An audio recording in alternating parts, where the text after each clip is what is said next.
This channel does not promote any violent, harmful, or illegal activities. All content provided by this channel is meant for an educational purpose only.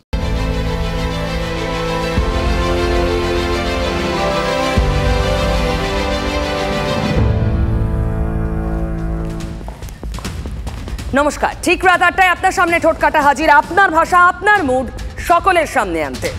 এবার দেশের কথা বলি। সেখানে তো উৎসবের প্রস্তুতি, ভোট উৎসব বলতে পারেন, রাজনীতির অ্যানুয়াল এক্সাম। সব দল প্রস্তুতি নিচ্ছে পরীক্ষায় বসার। পরীক্ষা এলেই ঠাকুর দেবতায় ভক্তি অনেকের বেড়ে যায় দেখবেন। ঘন ঘন ঠাকুর নমস্কার করে, কপালে হাত ঠেকায়, হাত জোর করে প্রার্থনা করে, বলে পাশ করিয়ে দাও এবারের মতো। বিশ্বাস করুন, বাংলায় বেশিরভাগ প্রার্থী মন্দিরে মন্দিরে ঘুরছেন আর মাথা ঠুকছেন। ঠাকুর দেবতার প্রতি ভক্তি কি বেড়ে গেছে তাদের? এমনকি সায়নী ঘোষও শিবলিঙ্গে পুজো দিলেন ভোট প্রচার করতে বেরিয়ে। আচ্ছা, এতজন পুজো দিচ্ছেন, তাদের একটা ছবিও আপনাদের দেখাবো। সায়নীর ছবি দেখছেন।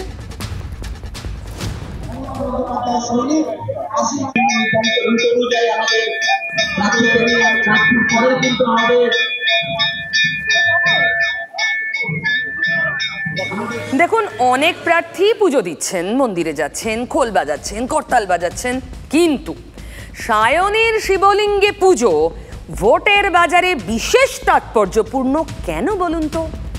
দেখাবো সেটাই।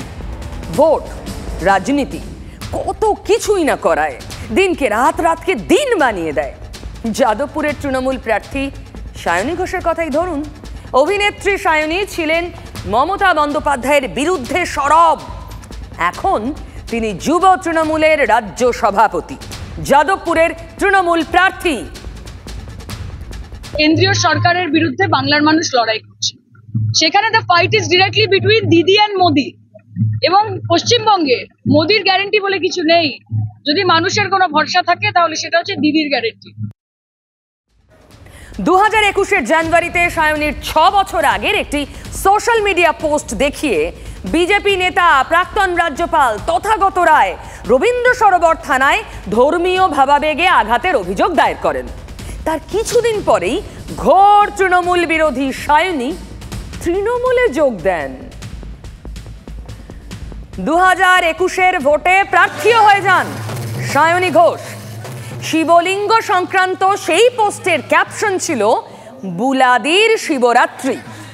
আজ শিবলিঙ্গে জল ঢেলেই রাজপুর সোনারপুর পুরসভার 30 নম্বর ওয়ার্ডের বটতলায় ভোট প্রচার শুরু করলেন সায়নী ঘোষ।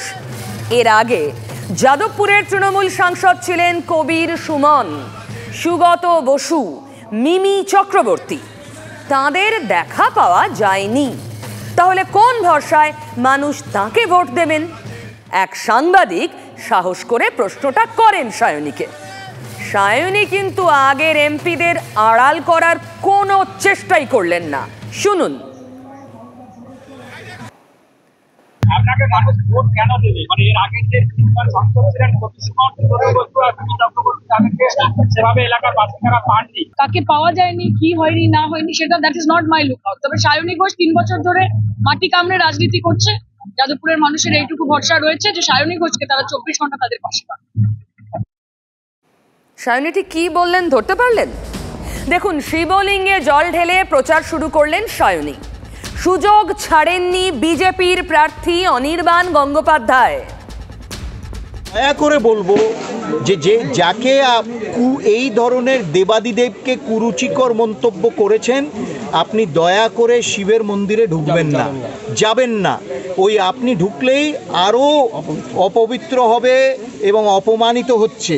এই যে গিয়ে শিবলিঙ্গে আজকে শিবের পুজো করে শুরু করলো প্রচার, এ শুধু হচ্ছে প্রচার, এতে কোনো সত্য নেই। ও পুজোর কিচ্ছু জানে না, এসব হচ্ছে ভোটের জন্য, ভোটের রাজনীতি করছে। সনাতনীরা কিন্তু আর গলবে না। দেখুন, অনির্বাণ গঙ্গোপাধ্যায় বলছেন ভোটের রাজনীতি, পুজো টুজো কিচ্ছু নয়, ভক্তিহীন পুজো। আর সায়নী বলছেন তিনি রাজনীতি করেন মাটি কামড়ে। তার পূর্বসূরীদের কথা বলতে গিয়ে এই সেন্টেন্সই তো হাইলাইট করলেন, মানে তিনি রাজনৈতিক ব্যক্তিত্ব। তার আগের 3 জন রাজনীতির ময়দানে নয়, এটাই বলতে চাইলেন কি? এ তর্ক চলবেই। এখন ভোট মানেই জটিল নানা হিসেব নিকেশ, ধর্মের অঙ্ক, জাতের অঙ্ক, জাতির অঙ্ক, আরও যে কত অঙ্ক কাজ করে সে তালিকা শেষ করা যাবে না। যেমন তৃণমূলের কথা, 2021-এর ভোটে সিএ এনআরসি মুসলিম ভোট বাক্সে পুড়তে খুব কাজে লেগেছিল। এবারও সে একই ফর্মুলা কাজ করবে? বিজেপি, কংগ্রেস, নওশাদ সবার এক সুর, ওই অস্ত্রে আর কাজ হবে? মালদা উত্তরের অঙ্কটা এবার বেশ জটিল হয়ে গেছে। গতবার জিতেছিলেন বিজেপির খগেন মুর্মু, এবারও তিনিই প্রার্থী। তৃণমূল প্রার্থী করেছে অবসরপ্রাপ্ত আইপিএস প্রসূন বন্দ্যোপাধ্যায়কে। এই কেন্দ্রে হিন্দু মুসলিম জনসংখ্যা প্রায় সমান সমান। অঙ্কটা জটিল করে দিয়েছে কংগ্রেস। একসময়ের ঘাঁটিতে কংগ্রেস প্রার্থী করেছে পোড়খাওয়া মোস্তাক আলমকে। বিরোধীরা আগেও বহুবার অভিযোগ করেছে মুসলিম ভোট বাগাতে তৃণমূল সিএ এনআরসি জুজু দেখায় বারবার। এবার সেটাই করলেন তৃণমূল প্রার্থী। মোদী শাহের সরকার বিভিন্ন জায়গাতে ডিটেনশন ক্যাম্প তৈরি করে। ডিটেনশন ক্যাম্প হচ্ছে নাসি জার্মানির হিটলারের গ্যাস চেম্বারের মতন, যে মুখে বলে যাচ্ছে এতদিন ধরে যে না আমাদের তেরম কিছু নেই, ক্যাম্প ট্যাম্প তো নেই, ওগুলো বিরোধী অপপ্রচার। সেদিনকে ওদের রাজ্যের মুখপাত্র, রাজ্যের স্পোক্স পার্সন বিজেপি শ্রমিক ভট্টাচার্য, তিনি একটা বক্তব্য রাখলেন, কিন্তু কয়েক মাস অপেক্ষা করুন, তার বক্তব্য কোথায় গিয়ে যারা এখন লাফালাফি করছেন হলো বিড়াল বেরোলো ঝুলি থেকে। সিএ সম্বন্ধে তিনি জানেন না যে এই যে অ্যাক্ট, এটা কাউরের নাগরিকত্ব কেড়ে নেওয়ার না। চরম চরম ঢাক আর গুড় বাতাসা আমরা দেখেছিলাম, যে বিভিন্ন বাঘ দেখেছি তৃণমূল কংগ্রেসের আজকে জেলের মধ্যে বসে আছেন। প্রসূন ব্যানার্জিদের মতো লোকরা যারা আজকে দাবাং হয়ে সেজে ঘুরে বেড়াচ্ছেন, তারা কালকে তাদেরকে খুঁজে পাবেন না, তারা কোথাও গিয়ে তৃণমূলের ডাস্টবিনে পড়ে থাকবে। কংগ্রেসকে আমি একটা কথা বলবো, আমরা তৃণমূল কংগ্রেস, আমরা যেমন সিএ এর বিরুদ্ধে এনআরসির বিরুদ্ধে স্পষ্ট থেকেছি, কালা আইন আমরা মানি না। কোথায় কংগ্রেস প্রতিবাদ করলো? বিজেপি নেতা বিশ্বজিৎ রায়ের সুরেই গলা মেলানেন কংগ্রেস প্রার্থী মোস্তাক আলমও। 2021 সালে যেরকম কংগ্রেসের ভোটাররাও সব তৃণমূলকে ভোট দিয়েছিল এনআরসি ইস্যু নিয়ে। এনআরসি যে একটা ভেগ, একটা প্রোপাগান্ডা, ইলেকশন আসলে আসে, যেখানে এখন সিটিজেন অ্যামেন্ডমেন্ট অ্যাক্ট নিয়ে সব করছে, সব নাটক, এগুলো কোনো ফ্যাক্টর নয়। বলছে তৃণমূল ও সব ভোট নেওয়ার জন্য। আজকে যদি ওরা থাকতো লাগু করার, তাহলে বিজেপি রাজ্যগুলোতে তো করতে পারতো, ভাগাতে পারতো। কই করলো? এই তো সব নাটক, কোনোদিনই পারবে না। দেশের সংবিধান আছে তো। এই ছক কাজ না করলে অন্য কোন ফর্মুলা কাজে লাগাবেন? রাজনীতির মাঠে নবাগত দুঁদে আইপিএস?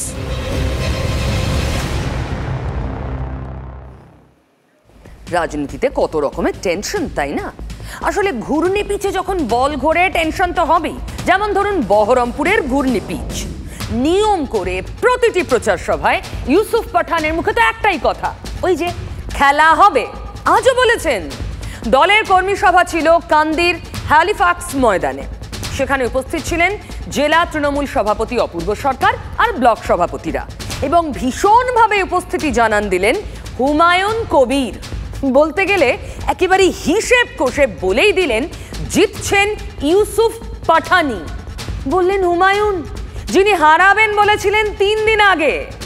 তাহলে বহরমপুরের ঘূর্ণি পিচে খেলা হবে না? 2019 সালে অজিত চৌধুরী পার্লামেন্টে গিয়েছে, তার ব্যবধান ছিল 80,567। ঠিক আছে। তারপরে 21 সালে নির্বাচন হয়েছে, অপূর্ব সরকার কাঁদিতে 38,000, আমি 43,383, 2700 প্লাস জীবন শাহ, টোটাল মিলে 1,71,000-এর ব্যবধানে আমরা কিন্তু আগিয়ে আছি। आखिर में यही कहूंगा मैं, जय बांग्ला, जय टीएमसी। অজিত চৌধুরী যতই এবার বলুক যে আমি বাইরের প্রার্থী, আমাকে এই এলাকার মানুষ 5 বার নির্বাচিত করেছে, তারাই আমাকে ভোট দিয়ে নির্বাচিত করবে, ভুল বন্ধু। এই পরিসংখ্যান মিলবে না। অজিত চৌধুরী হাটে মামা হারিয়েছে 2021 সালে, খেলা হবে, বিলকুল হবে, খেলা হবে, বিলকুল হবে।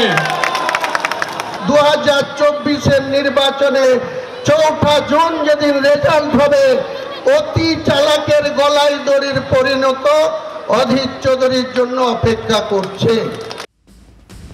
কান্দির কর্মী সভা, সব মিলিয়ে মিনিট তিনেকের একটু বেশি বলেছেন তৃণমূল প্রার্থী। আর সেই সভায় মূল বক্তা হয়ে উঠলেন কে? হুমায়ুন কবির। এই সেদিনও যিনি বলেছিলেন হুমায়ুন কো গুস্সা কিউ আতা হ্যায়, আজ তিনি বোঝালেন তৃণমূলের প্রার্থী ইউসুফ পাঠানের হয়ে অলওয়েজ অ্যাট সার্ভিস। বাইরেও খেলা, খেলার দলের ভিতরেও। পলিটিক্সে হয়তো নতুন এসছে, আমাদের দিদি বা অভিষেক বন্দ্যোপাধ্যায় প্রার্থী করেছে। এখানকার শক্তিশালী সংগঠন আছে তৃণমূল কংগ্রেসের, স্বাভাবিকভাবে সেই নৌকায় চেপে উনি পার হয়ে যাবেন। ইউসুফের পাশে দাঁড়িয়েই ব্যাটিং হুমায়ুনের, অথচ বাউন্সার দিয়েছিলেন এই সেদিনও। ইউসুফ পাঠানের এগেনস্টে ভোট করব, অধীর চৌধুরীর এগেনস্টে ভোট করব, নির্মল সাহার এগেনস্টে ভোট করব। খেলা ঘুরল 19 তারিখের বৈঠকেই। তারপর রাতারাতি নিরাপত্তাও তো বাড়ানো হয়েছে বিধায়ক হুমায়ুনের। বহরমপুর লোকসভা তৃণমূল প্রার্থী ঘোষণার পর থেকেই বেসুরো ছিলেন হুমায়ুন কবির। তারপরে ফিরহাদ হাকিমের সঙ্গে বৈঠক হয়, সেখানেও কিন্তু সেই তাল কেটেই ছিল, কোথাও তালমিল হয়নি। এরপর অভিষেক বন্দ্যোপাধ্যায় যেদিন রুদ্ধদ্বার বৈঠক করেন, সেই দিন থেকেই তাকে দেওয়া হয়েছে পাইলট কার। বলছে মানভঞ্জনের জন্য এই নিরাপত্তা, এসব কোনো ব্যাপার না। কোনো কিছুর বিনিময়ে বা কোনো বার্গেনিং করে মন্ত্রী করতে হবে, সন্ত্রী করতে হবে, অমুক করতে হবে, এসবগুলো আমার ক্যারেক্টারের বাইরে। মুর্শিদাবাদে একটা ব্যান্ড, সেটা আপনারা ভালো করেই জানেন, সেই ব্যান্ডকে সহজে ভাঙাও যায় না, দোমড়ানোও যায় না, আর শেষ করাও যায় না। ব্র্যান্ড হুমায়ুন, আর সেই ব্র্যান্ডই ইউসুফের হয়ে ব্যাট হাতে। 4 জুন যেদিন রেজাল্ট হবে, অতি চালাকের গলায় দড়ির পরিণত অধীর চৌধুরীর জন্য অপেক্ষা করছে। जो हमारे बड़े कैप्टन है ममता दीदी और अभिषेक, उन्होंने भी मुझे यहाँ कप्तान बना के भेजा है, और यहाँ पे जितने भी सीनियर्स हैं मेरे, उन्होंने भी मुझे कप्तान बनाया है, तो मैं बहुत ही खुश हूँ उस चीज़ से। আমি তো প্রথম দিনই বলেছি যে তৃণমূল পার্টি আমাকে হারাতে চাই, আর বিজেপি পার্টি তার আসন সংখ্যা বাড়াতে যায়।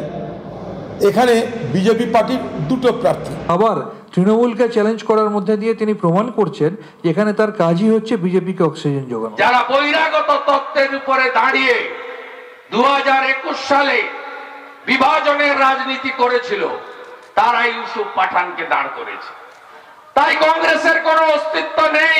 কিন্তু এখানে শিখণ্ডী খাড়া করে তৃণমূল কাকে জেতাতে চাইছে, কার সুবিধা করতে চাইছে, কার নির্দেশ মানতে চাইছে, তা এলাকার মানুষ খুব ভালোভাবে জানে। অধীর চৌধুরীর মুখে শিখণ্ডী, আর ইউসুফ পাঠান বলছেন ক্যাপ্টেন। তাহলে কোচ কে? অভিষেক বন্দ্যোপাধ্যায় या ममता बनर्जी? कोच दीदी है या अभिषेक बंद्योपाध्याय? दोनों ही कोच है, एक कोच है और एक मेंटोर है। अब ममता दीदी को कैप्टन बता सकते हैं या कोच बता सकते हैं, अभिषेक को मेंटोर बता सकते हैं या कोच कैप्टन बता सकते हैं। দেখুন, ক্যাপ্টেন ইউসুফের কাছে মমতা বন্দ্যোপাধ্যায় আর অভিষেক বন্দ্যোপাধ্যায়, একজন কোচ, অন্যজন মেন্টর। বহরমপুরের ঘূর্ণি পিচে অলরাউন্ডার ইউসুফ খেলতে চান শেষ বল পর্যন্ত, আর কথা বলতে চান পয়েন্ট টু পয়েন্ট। 2 मिनट की बात भी बहुत ज़्यादा हो जाती है, और पॉइंट पे बात कही है मैंने, और मैं मानता हूँ कि पॉइंट टू पॉइंट बात हो तो बहुत अच्छी बात है। শাহজাহানের ঘটনায় সারা বাংলা তোলপাড়, তখন দিদি রাজভবনে গিয়ে আলোচনা করার পর এসে বলছে আমি গল্প করতে গেছিলাম, কাজের কথা কম, আমার গল্প বেশি।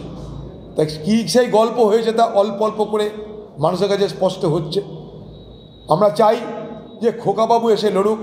পিপীলিকার পক্ষ ওঠে মরিবার তরে, তার যদি ইচ্ছা হয়ে থাকে, পক্ষ বজিয়া থাকে, তো তাহলে অভিষেককে যেতে হবে কেন? আপনার ইচ্ছা হয়েছে তা আপনি আসুন, ডায়মন্ড হারবারে লড়ুন। আমি চাই বাংলার দিদি কমসে কম বলুক যে অধীর চৌধুরীকে পরাজিত করতে চাই, এবং অধীর চৌধুরী যদি না হারে তাহলে আমি মুখ্যমন্ত্রী, আমার পরাজয়। কমসে কম খোকাবাবু বলুক যে অধীর চৌধুরী যদি না হারে তাহলে খোকাবাবুর পরাজয়। অধীর চৌধুরীকে চ্যালেঞ্জ করছে, এসব নাটকের কথা ওখানে দাঁড়িয়ে কি বলছেন? যদি অভিষেকের সঙ্গে লড়ার ইচ্ছা থাকে তো আপনি এসে লড়ুন, ডায়মন্ড হারবারে লড়ুন, কে বারণ করেছে? এটা তারা বলবে কিনা তার জন্যে তাদের কাছে আমি জানতে চাইছি। তাহলে এই লড়াইটা আরও বেশি উপভোগ করবার সুযোগ হবে বলে আমি মনে করি। আমি কুণালদার সাথে আর একটা অ্যাড করব। দেখুন, আমরা যেটা বলছি, অধীর চৌধুরীর কাজই হচ্ছে বিজেপিকে শক্তিশালী করা।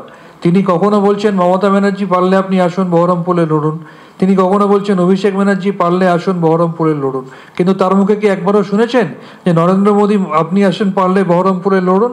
দিদি বা খোকাবাবু কেউ বলুক বহরমপুর আসন হারলে তাদের হার, জিতলে তাদের জিত, মাঝে কাকে শিখণ্ডী খাড়া করে লড়বার চেষ্টা কেন? नहीं देखिए, 5 साल के एमपी रह चुके अधीर जी, उनका सम्मान करता हूं मैं, लेकिन हर चीज़ बदलाव के लिए होती है और यहाँ के लोग बदलाव चाहते हैं और यहाँ पे जो डेवलपमेंट होना चाहिए उसके ऊपर हम बात करेंगे। কথায় বলে ঢেকি স্বর্গে গেলেও ধান ভানে। দুজন যখন এক দলে ছিলেন তখনই কথার টক্করে বাজার গরম হতো। এখন তো সুদীপ বন্দ্যোপাধ্যায় তৃণমূলে থাকলেও তাপস রায় বিজেপিতে, কিন্তু এখনো সুদীপ বলেছেন আর বললেই হলো। তাপস তো চেনা ফর্মে, শোনা যাচ্ছে তাপসকেই নাকি সুদীপের বিরুদ্ধে প্রার্থী করবে বিজেপি। রাজনীতিতে সব হয়। এই সেদিন সুদীপ ব্যানার্জি সম্পর্কে নানা কথা বলেছিলেন কুণাল ঘোষ। গতকাল সুদীপের প্রচার সভায় তিনি মঞ্চ আলো করে বসে সুদীপ নিজেকে মেসির সঙ্গে তুলনা করতেই হেসে গড়ালেন। আর ভাবতে ভাবতে আমার 4 বার এমএলএ 5 বার এমপি হওয়া হয়ে গেছে কলকাতায় 9 বার। তো হাসতে হাসতে আগের দিন বলছিলাম যে এবার 10 বার হয়ে গেলে মেসির মতো একটা জার্সি পরে মাঠে ডাকা যে সুদীপটা 10 নম্বর করে চলে যাচ্ছে। 4 বার 5 বার 9 বার 10 বার যাই বলুক, সবটাই হচ্ছে প্রিয়রঞ্জন দাসমুন্সি আর মমতা ব্যানার্জির দয়ায়, কোনোটা নিজের কৃতিত্বে নয়। মেসির মতন না মারাদোনার মতন না পেলের মতন জানি না, ওর মাঠ ছাড়ার বন্দোবস্ত করে দেবে এইবারে। একটা কথা আছে, ভোট আছে মনে, দেবে ঘরের মনে। ভেতরে গিয়ে তুমি কোন বোতামটা টিপছো ওটা কেউ জানতে পারে না। এই স্লোগানটা কিন্তু কারুর স্লোগান নয়, এই স্লোগানটা মানুষ দিচ্ছে প্রতিটি ঘরে ঘরে। ভোট আছে আমার মনে, আমাদের মনে, আমরা দেব বুথের কোণে বোতাম টিপে। 77-এর 11-র যে মানুষের যে পরিবর্তনের যে মানুষের যে সিদ্ধান্ত, তার প্রতিফলন ঘটবে এবার উত্তর কলকাতায় এবং বাংলায়। প্রার্থীদের টক্কর দেখার মতো। এদিকে সিপিএম রীতি ভাঙলো বলাই যায়। মোহাম্মদ সেলিম লড়বেন মুর্শিদাবাদ কেন্দ্রে। এখনো পর্যন্ত 21টা আসনে প্রার্থীর নাম জানিয়েছে বামেরা, বিজেপির থেকে 2 বেশি। আর বিজেপি তো এখনো তালিকা কোথায় সেটাই বলতে পারছে না। আচ্ছা, তাপস রায় প্রার্থী হবেন উত্তর কলকাতায় নাকি দমদমে? মেদিনীপুরে দিলীপ বাবু থাকছেন নাকি ভারতী ঘোষ? কোনো উত্তর নেই। কিন্তু মেদিনীপুরে শুরু হয়ে গিয়েছে দেওয়াল লেখা, তাও দিলীপ ঘোষের নাম দিয়ে। আর দমদমে পোস্টার পড়ছে শুভেন্দু অধিকারীর বিরুদ্ধে খোঁচা দিয়ে, যে তিনি নাকি পছন্দের প্রার্থী দিতে গিয়ে দলকে ডোবাচ্ছেন। আর তৃণমূল খোঁচা দিয়েই চলেছে, প্রার্থী কই প্রার্থী কই, হারার লোক খুঁজছে। কর্মখালির ভোট দিয়েছেন, হারিবেন নিশ্চিত জানিয়া যারা দাঁড়াইতে চান তাহারা যোগাযোগ করুন। ভারতীয় জনতা পার্টি বিজেপি লোক পাচ্ছে না, বাটি হাতে বসে আছে, বাটি নিয়ে ঘুরছে। কখন তৃণমূল কোন উচ্ছিষ্টকে ফেলে দেবে তাকে তারা নিয়ে গিয়ে প্রার্থী করবে। জুন মাসের প্রথম সপ্তাহে শেষ পর্যন্ত তৃণমূল করে আনন্দে থাকে, তারপর যা হবার সেটা তো দেখতেই পাবে। একটা রাজ্যের পার্টি নয় যে ঘোষণা করে দিলাম BJP will win the race. একটু ধৈর্য ধরুন, ভালো ক্যান্ডিডেট আসছে, স্বচ্ছ ক্যান্ডিডেট আসছে। মাননীয় প্রধানমন্ত্রীও বিদেশ সফর ইত্যাদি করছেন, তিনি না বসলে পার্লামেন্টারি বোর্ড ডিসিশন নিতে পারে না। বিজেপি এখনো পর্যন্ত প্রার্থী ঘোষণা করতে পারলো না, সেটাই বুঝিয়ে দেয় তাদের অনিশ্চয়তাটা কতখানি। এবং উল্টো দিকে কেন্দ্রীয় বিজেপির আজকে এত খারাপ অবস্থা যে ইলেকশনে কি হয় সেই অস্থিরতা থেকে তারা বেশি নির্ভর করছে ইডি সিবিআই ইনকাম ট্যাক্সের ওপরে। আজই নাকি বিজেপির পার্লামেন্টারি কমিটির বৈঠক, সেখানে যোগ দিতে যাওয়ার আগে সুকান্ত বাবু জানিয়ে গেছেন প্রার্থীদের নাম আগামীকাল জানা যাবে। প্রার্থী তালিকা কবে প্রকাশ হবে? খুব তাড়াতাড়ি হবে, কালকে হতে পারে, কালকেও হওয়ার সম্ভাবনা আছে। কোনো চমক থাকছে? চমকের কি আছে, আর বিজেপির প্রার্থী তালিকা মানে সবসময় চমক। দেরি হচ্ছে কেন? আমাদের সিস্টেম আছে, সেই সিস্টেমের জন্য দেরি হচ্ছে। আমাদের সিস্টেমে জেলা আলোচনা করবে, রাজ্য আলোচনা করবে, তারপরে সর্বশেষে কেন্দ্রীয় নেতাদের সাথে আলোচনা হবে, তারপরে পার্লামেন্টারি বোর্ড বসবে। এবার পার্লামেন্টারি বোর্ড বসবে। এদিকে নওশাদের দল আইএসএফ তো ক্যান্ডিডেট ঘোষণা করে দিয়েছে বেশ কিছু কেন্দ্রে, তার মধ্যে বসিরহাট আছে। আইএসএফ এর হয়ে দাঁড়াচ্ছেন মোহাম্মদ শহীদুল ইসলাম মোল্লা। যে কেন্দ্রের মধ্যে পড়ে এই সময় বহু আলোচিত সন্দেশখালী, সবচেয়ে মজার এবং তাৎপর্যপূর্ণ ছবি কি জানেন? সন্দেশখালীতে আইএসএফ এর পতাকা উঠতে দেখা গেছে আজ প্রার্থীর সমর্থনে। তৃণমূল কংগ্রেসের জায়গা কোনো জায়গায় শক্তিশালী নয়, শুধুমাত্র গুন্ডামস্তান, আর গুন্ডামস্তান ফেল হলে পুলিশ, এই দুটোকে কাজে লাগিয়ে নিজেদেরকে শক্তিশালী দেখাচ্ছে। এই দুটো মাইনাস তৃণমূল কংগ্রেস হচ্ছে শূন্যতে পরিণত হয়ে যাবে। গুন্ডামস্তানগুলো এখন জেলে গিয়েছে, তাদের যারা সাঙ্গপাঙ্গ ছিল তারা এখন ভয়ে মুখ লুকোচ্ছে। সন্দেশখালীতে সেই সুযোগটাই কি নিচ্ছে নওশাদের দল আইএসএফ? 19-এ নুসরাত জাহান বসিরহাটে প্রায় 3.5 লক্ষের মার্জিনে জিতলেও নওশাদের দাবি তৃণমূলের পায়ের নিচে কোনো মাটি ছিল না। যে তাদের যে পায়ের নিচে মাটি যেটা ছিল না এখনও পরিস্ফুটিত হচ্ছে। সারা রাজ্যের কথাও বলছি, যেখানে গুন্ডামস্তানগুলো এই ক্যানিং পূর্বের থেকে শুরু করে বিভিন্ন যেগুলো আছে গুন্ডামস্তানগুলো আছে, ডায়মন্ড হারবার থেকে শুরু করে বিভিন্ন জায়গায়, এদেরকে যদি জেলের মধ্যে রাখা হয়, সারা রাজ্যে তৃণমূল কংগ্রেসের ঝান্ডা বাঁধার লোকই খুঁজে পাওয়া যাবে না। শাহজাহানের কথা শুনলেন? শাসক দলের গুন্ডাদের জেলে ভরলে তৃণমূলের ঝান্ডা টাঙানোর কেউ থাকবে না দাবি করলেন। সন্দেশখালীতে তাঁদের সমর্থক ছিলই, কিন্তু শাহজাহান বাহিনীর দাপটে 21-এর ভোটে সুবিধা করে উঠতে পারেননি। ফলে 21-এ যা পারেননি, 24-এ সুদে আসলে উসুল করার চেষ্টা। এখন মানুষ স্বতঃস্ফূর্তভাবে বেরিয়ে আসছেন, আইএসএফের ছায়াতলে আসছে। 2021 সালের যেভাবে মানুষ এগিয়ে আসতে পারেনি, এখন এগিয়ে আসছে। চারিদিকে সন্দেশখালী আইএসএফের পতাকা লাগছে। আইএসএফ একটা রাজনৈতিক দল, যে দলটা বিজেপির টাকায় বিজেপির মদতে পুষ্ট। তাদের কাজ হচ্ছে একটা সম্প্রদায়ের মানুষের কিছু ভোট কেটে বিজেপিকে শক্তিশালী করা, বিজেপির সুবিধা করে দেওয়া। সেই জন্যই বিজেপির ইন্টারেস্ট সার্ভ করার জন্য তারা এই ধরনের কাজ করছে। শাসক দলের মুখপাত্র বলছেন আইএসএফ ভোট কাটুয়া। নওশাদের প্রার্থী যে বসিরহাটে ভোট কাটবেন তা কি বলার অপেক্ষা রাখে? 49% সংখ্যালঘু ভোট মাথায় রেখে বিজেপি যদি শেষ পর্যন্ত মোহাম্মদ শামীকে প্রার্থী করে, তাহলে শাসকের কি চাপ বাড়বে? সন্দেশখালীর বিড়ম্বনায় চাপে পড়েই এবার ভূমিপুত্র হাজী নুরুল ইসলামকে ফিরিয়ে এনেছে তৃণমূল। বিজেপি তো এখনও সন্দেশখালীর মাটি আঁকড়ে পড়ে। প্রিয়াঙ্কা টেবরেওয়াল টানা সেখানে শিবির করে সাধারণ মানুষের অভিযোগ শুনছেন। লাইন পড়ছে অভিযোগের। এই মানুষরা কি কিসের জন্য দাঁড়িয়ে এসেছে? আমার মুখ দেখতে এসেছে? আমি কি কোনো নেত্রী আছি, অভিনেত্রী আছি? মানুষ জানে যে কারা কাজ করছে, তাদের পাশে মানুষ দাঁড়িয়ে আছে, ঠিক আছে? আর এটা মানুষের, সাধারণ মানুষের লড়াই, যেটা আমাদের করতে হবে। প্রিয়াঙ্কাদের দেখে বঙ্গের শাসক দল কি চাপ টের পাচ্ছে?